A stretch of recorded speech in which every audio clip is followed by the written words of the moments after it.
Sports Professor Rick Horrow, welcome to Beyond the Scoreboard, the inside look at the $1 trillion business of sports. Deal-making, law, marketing, administrative, whole bunch of stuff. If you want to see our 15 to watch Memorial Day week, the top 15 stories, plus 5 tech issues of the week, plus the 5 philanthropic, get NBC Washington. Go to NBCWashington.com, at Rick Horrow, HorrowSports.com, everywhere that content is, and subscribe to us on Apple Podcast, Google Play, Audio Boom, Stitcher, iTunes, wherever. We've got it. And the bottom line is it's a big week kicking off tennis and NHL, NBA Finals, whole host of things. Let's start with motorsports. Just came out of the Indy 500, and we have some interesting perspective from a guest who not only influences track in the United States, but also diversity in auto racing. But let's get to it. One of the things that's happened on the NASCAR variety is the big sale of the assets of NASCAR and International Speedway Corp. $2 billion transfer, both inside the family, and at the end of the day, it will allow NASCAR broadly to realign as they seem to be losing sponsors and others. Watch that carefully. Coca-Cola 600 is an industry kind of trade meeting in Charlotte, not to mention really good racing. A little northwest of that in Indianapolis, a big day for Menard Racing and others, and also 400,000 people still here in Indianapolis, and the weather parted where thunderstorms might have existed. The crown jewel of American racing had a steady decline in ratings since 2015, but not now with NBC. Many ads mastering the synergy with sporting events such as the Kentucky Derby and the NHL playoffs. The new partnership viewership is up 21% for the first 4 races, and under NBC's contract, 8 IndyCar races broadcast this season, 5 from last year, up from 5 last year on ABC. Indy started also to market to a younger demographic, as the sport owns one of the oldest audiences across all major U.S. sports to date. It's been paying dividends. GameBridge, a Group 1001 spinoff company, sponsoring basically the month of May. Activation, driver Zach Veach, all is good. Another issue is how to bring more minorities into racing. There's no argument the United States is the world superpower in track and field, having won more Olympic medals than the next 5 nations combined. Max Siegel, the CEO of that dynasty in May of 2012. His background diverse and expansive. Senior VP at Sony BMG, managed the careers of artists like Justin Timberlake and Usher. The president of global operations for Dale Earnhardt Inc., and still had his hands in racing as the owner of Rev Racing, a development racing team in NASCAR for minority and female drivers. And since becoming USA Track and Field's 4th CEO, he led the organization to unprecedented growth and success. Max Siegel, we caught up with him in Indianapolis to talk about racing, diversity, track, and otherwise. Max Siegel.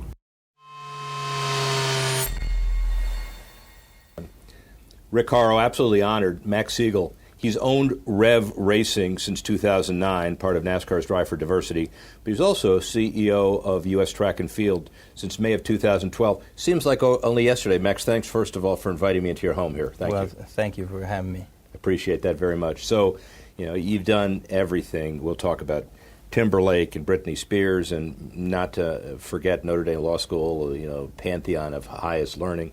And you also obviously Drive for Diversity, talk about that. But 2012, new challenge, May of 2012, you're thinking, should I take this on, CEO of Track and Field? What were the considerations? You jump at it?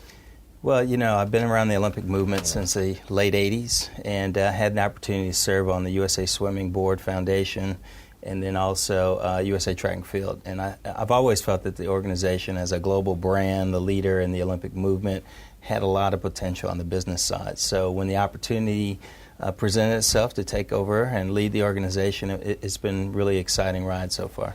Let's keep that thread going for a minute. So some controversy, not in track and field, but obviously change of governance we all knew Scott Blackman very well, and always a fight for funding.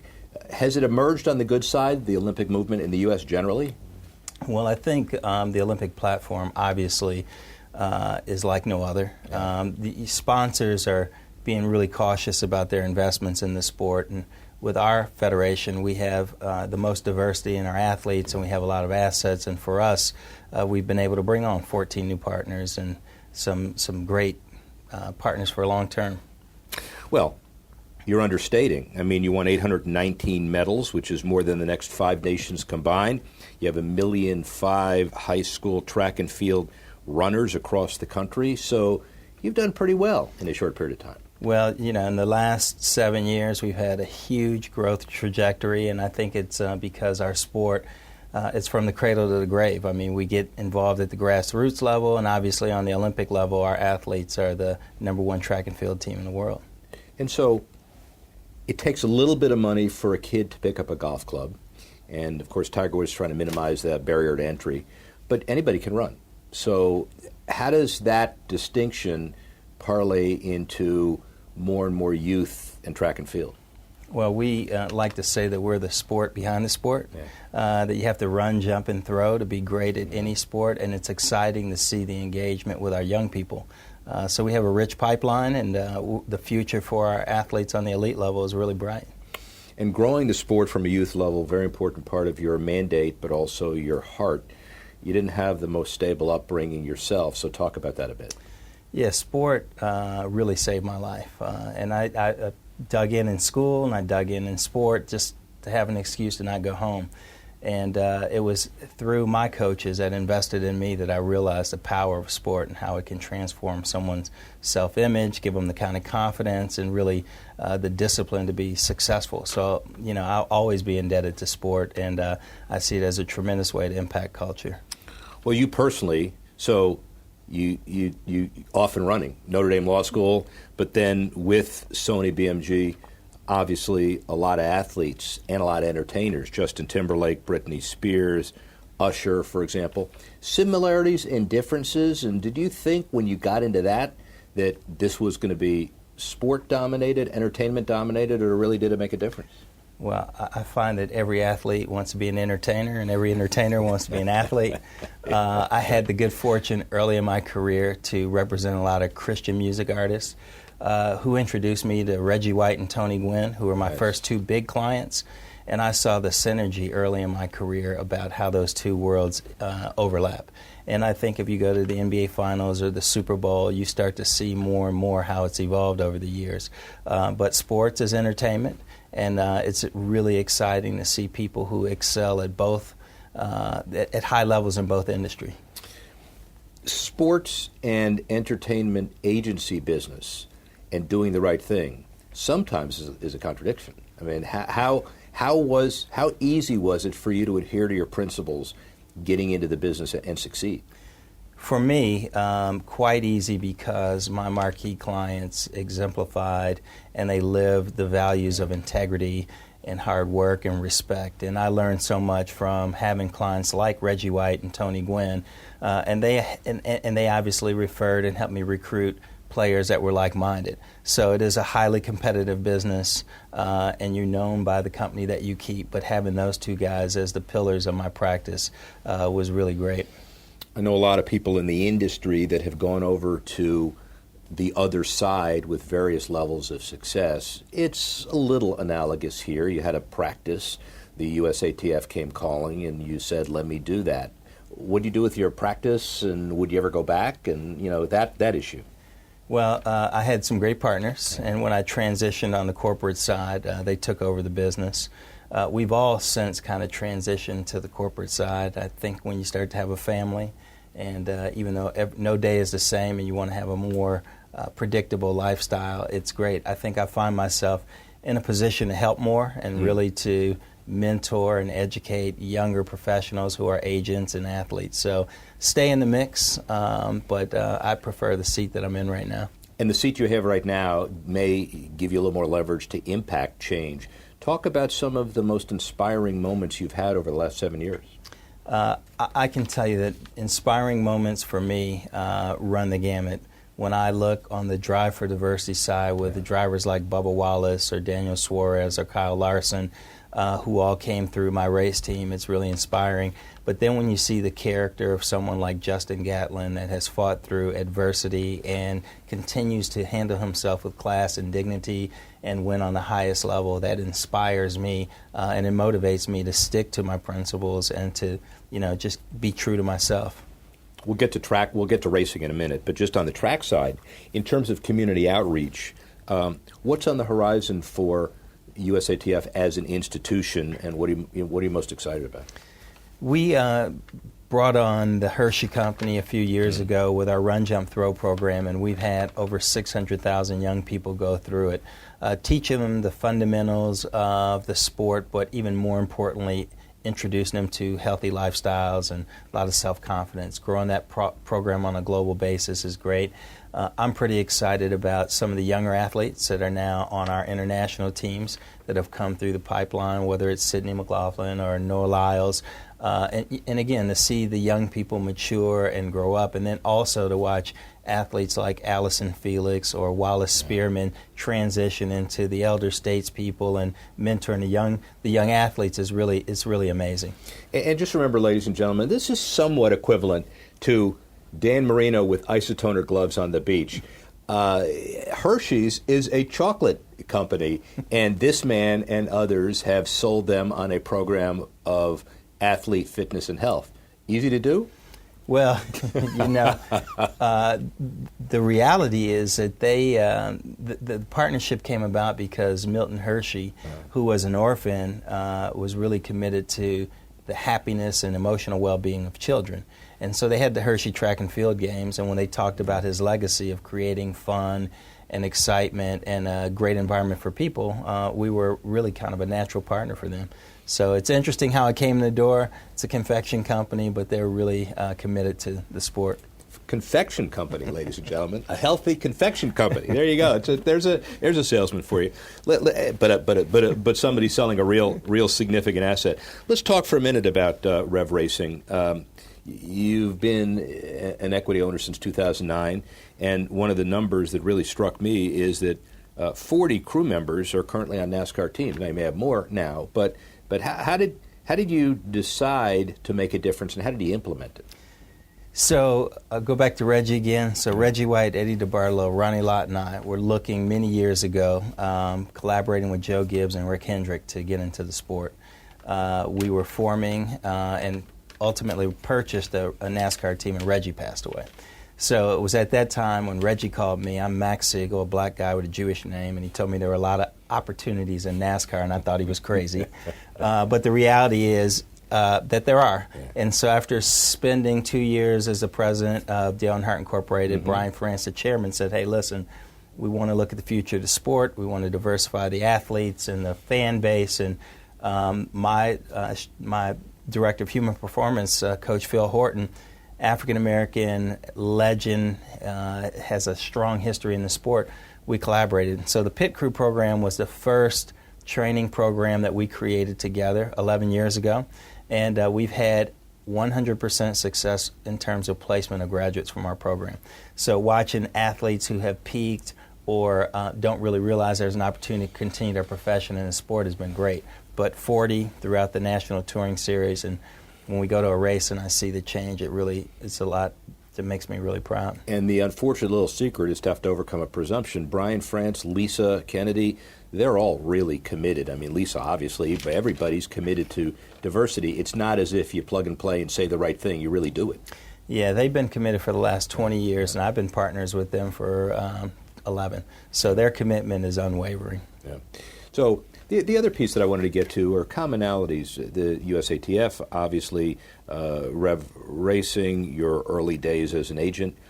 What have you learned generally about the power of sports that can really change lives if harnessed properly?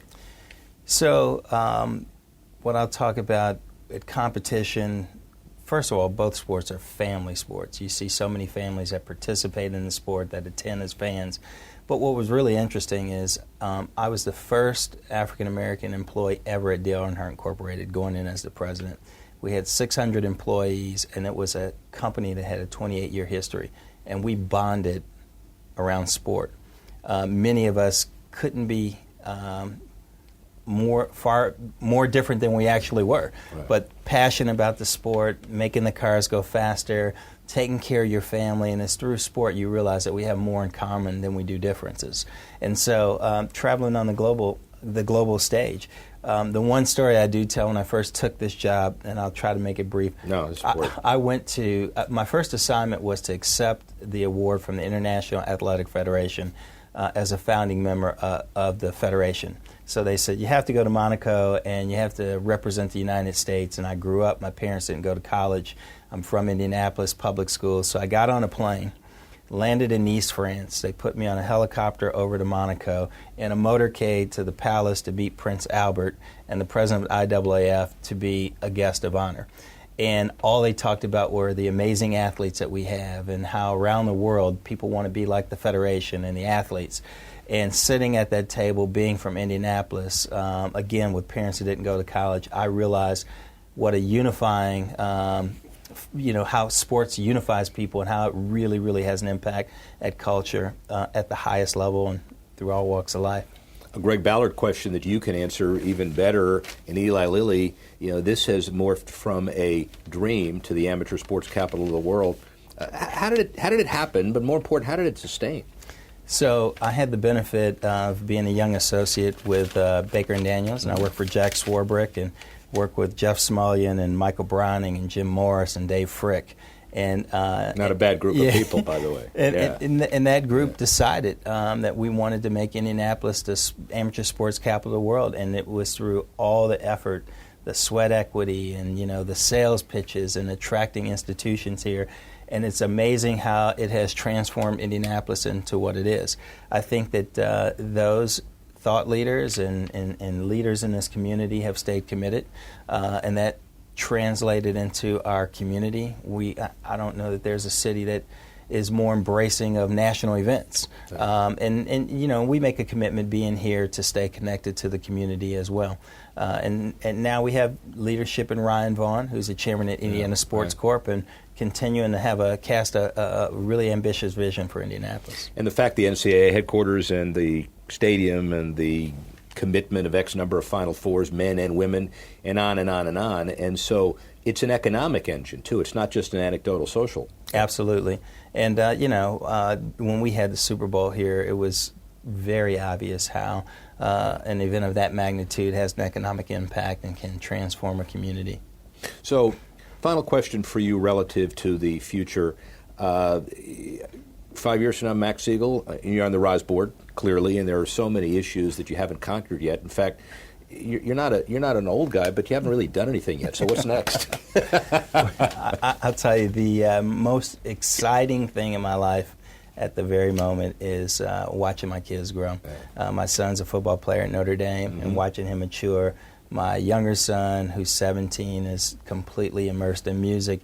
And then my daughter, who's a freshman in high school, is a great student, an elite volleyball player. So it is actually, it's great to see how sports and entertainment it's in their blood and how much they enjoy it. But really, that, and I was telling a group of our athlete leaders, I never thought I'd think about my legacy, but my legacy is all about trying to raise, train, and guide the next generation of leaders.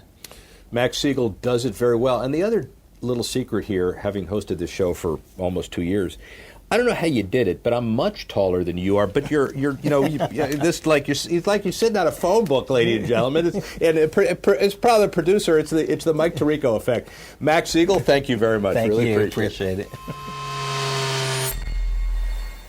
Coming out of Indy, Pacers out of the playoffs fairly early. Big-time sports town, but it hadn't impacted other aspects of the playoffs. The ratings have been down, and frankly, the playoffs start on April 13 and won't end sometime until mid-June, roughly as long as Major League Baseball and National Football League's playoffs combined through the first 2 weeks of the postseason. The ratings down about 18%. Is it no LeBron? Is it no interest? Is it not big markets? Certainly the games have been exciting, but the NBA may need to start looking into reverting to the previous 5-game format for the first round to help quell the extensive playoffs or potentially give a bye round to the top-ranked team in each division. Tell you what, the best of 5 gives an opportunity for somebody to sneak in that may not otherwise deserve the second round. So there are arguments clearly on both sides. NBA playoffs, though, help to display big tech and provide a glimpse into the future of sports in Seattle. Seattle getting an NHL franchise in high-tech arena in 2021. And GeekWire said tech executives from companies based in the Pacific Northwest have been attending private VIP events for potential season ticket holders.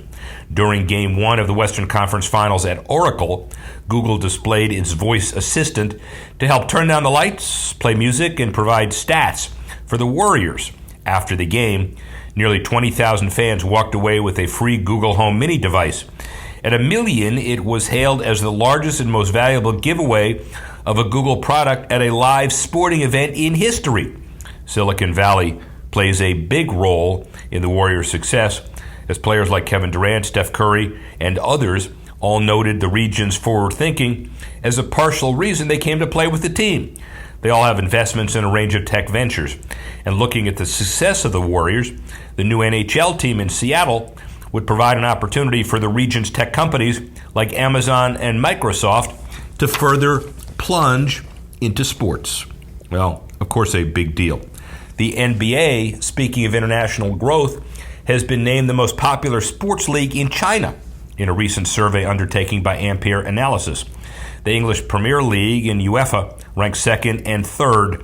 The others, FIFA, Olympic Games, La Liga, Serie A, the World Table Tennis Championship, UEFA European Championships, and the FIBA Basketball World Cup. Not surprisingly, Ampere conducted similar research in 20 markets, and China was the only one where table tennis appeared in the top 5. We understand that, especially leading to the Olympics. How about baseball? Let's look at Mexico. It's a sleeper. The Padres and Diamondbacks have agreed to play a series in Mexico City in the summer of 2020. The Padres last played in Mexico in May of 2018, 3-game series against the Dodgers in Monterrey. And the San Diego Union Tribune said the 2020 series in Mexico City expected to be played at El Estadio Alfredo Harp Hilu. This year's international calendar included 2 games in Monterrey, the Cardinals and Reds in April, and Astros Angels earlier in May. And in addition to Mexico, baseball played a game in Australia, also in Japan, Puerto Rico, ahead of next month's Yankees Red Sox London series. Marks the sport's first regular season contest in Europe. Next year, the Cubs and Cardinals, leading the Sun-Times' Rick Morrissey to wonder, why would Major League Baseball waste a perfectly good Cubs-Cardinals series on a country that cares for the game as much as it cares for the way we spell color, labor, and humor? Well, you could have made the same argument for the NFL, but more than a decade later, the league's London series has been nothing but growing. NFL, Major League Baseball, and other sports, take note. Let's talk hockey. The NHL will air virtual reality highlights of the Stanley Cup. National Hockey League partnered with NextVR to offer fans free on-demand VR of the 19 Stanley Cup Series. Fans will be able to access highlights by using NextVR app through a dedicated Stanley Cup Final channel. Already, NextVR partnered with the NHL to bring VR highlights of the NHL All-Star Game and Stanley Cup playoffs this year. Now the goalie experience puts fans in the skates of a goalkeeper on the ice, allowing them to see and experience through the eyes of NHL stars during a game. And by offering more ways to experience an NHL game, the league will be able to attract more diverse array of fans, especially that coveted younger demographic. And with the Stanley Cup being here, the Blues winning the West, creating the first rematch in 49 years, the Stanley Cup Final. Blues were one of the worst teams in the league as of January 3, an unprecedented turnaround. They've been 0-12 in previous finals appearances, but the last time these two teams met in the Stanley Cup, the Bruins swept that famous flying Bobby Orr iconic goal, one of the greatest hockey pictures of all time. But now, the Blues are the oldest active team to never have won a Stanley Cup, And in a year where the improbable has happened, for a last-place team entering 2019, a win against the Bruins could seal one of the greatest turnarounds of all time, and another great story this year after last year's Golden Knights. Well, let's finally go to tennis. French Open underway, Roland Garros got to some work done, and immediately after last year's tournament, Court Philippe Chatrier, one of tennis's most storied arenas, was stripped to its foundation, and over 80% of the existing center court was destroyed to rebuild the stands and create better fan and media experience.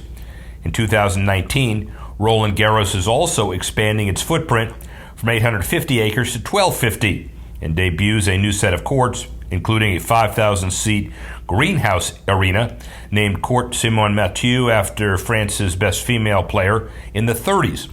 2020, a retractable roof will be put on Chatrier, leading to the night sessions at the French Open for the first time in 2021, a move expected to generate about 100,000 to 150,000 more ticket sales over the tournament fortnight. And in 2024, the site will host the tennis competition at the Summer Olympics. The need for a roof has not long been a factor in French Open's profitability and product consistency. The 2016 tournament, for example, was dubbed the Drench Open after days of play, and international broadcasting hours were lost to rain. Well, that's it for the show. We'd like to thank Max Siegel for helping us talk about diversity and auto racing as well as track. We'd like to thank Tanner Simpkins and Reed Weber and Dan Martin for putting this together, and thank you for our Memorial Day week and weekend, getting into some huge events. Join us always when we go Beyond the Scoreboard.